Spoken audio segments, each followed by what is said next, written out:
Hi everyone. In this video, we're going to talk about the 4 different types of trauma responses. You've probably heard of the fight or flight responses to danger, where the central nervous system kicks in and gives the individual the ability to react to the situation. But there are actually 4 different types of trauma responses. And there's a book called Complex PTSD, From Surviving to Thriving by Pete Walker, which I highly recommend reading if you think you might have complex PTSD or know someone who does. It was one of the few books that I found that made me feel like there was someone out there that knew what I was going through.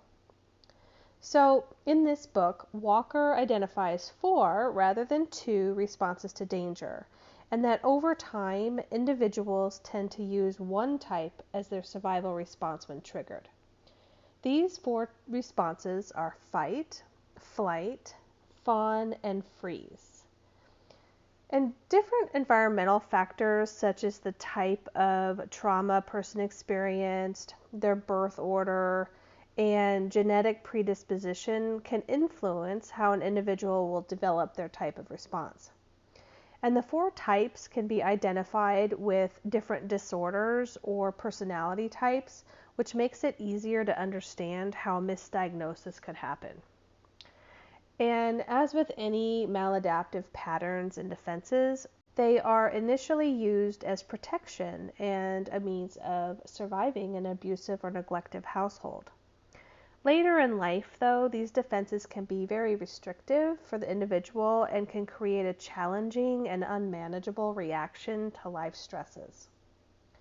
So let's go into each of the 4 trauma responses in a bit more detail. First, let's describe the fight response. This type tends to showcase more of a narcissistic personality or behavior. It's an aggressive response that is triggered by a perceived threat, and it can manifest in ways such as bullying, picking fights verbally or physically, raging, aggressive driving, or degrading others. This type has a belief that power and control can create a feeling of safety, secure love, and prevent painful feelings of abandonment. Next is the flight response. This type is more of an obsessive-compulsive personality or behavior. It's a fleeing response, such as walking out of a perceived threatening situation, moving, breaking up a relationship or friendship, or changing jobs.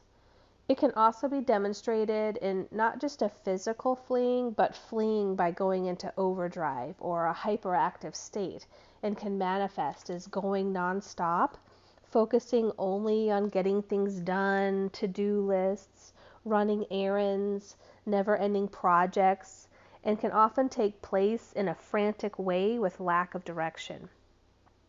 This type has an unconscious belief that perfection will make them safe and lovable. They are also susceptible to stimulant addiction and addiction to their own adrenaline, as well as process addictions such as busyness.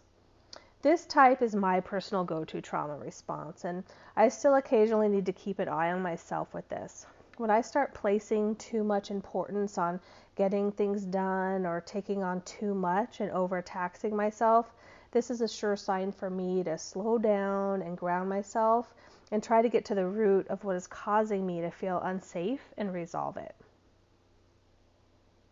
The next type is the freeze response. This one is more of a dissociative personality or behavior. This response is like a numbing out, checking out mentally, realizing that resisting is futile and could potentially cause harm. This trauma response would be demonstrated in Netflix binges, computer gaming, and laying down or sleeping a lot. And there's a belief here that safety is found in solitude. Where the flight type is stuck in the on position, the freeze type can be perceived as stuck in the off position.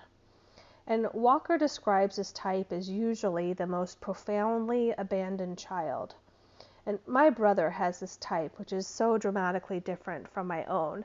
So when I was running around trying to accomplish things and be, perfect, my brother would just hide in his room, play computer games, and sleep a lot. Freeze types often dissociate, daydream, and disconnect, and they are prone to opioid or sedating substance addictions and avoid social situations due to the fear of feeling abandonment pain. Finally, there is the fawn response, and this type would be like a codependent personality or behavior.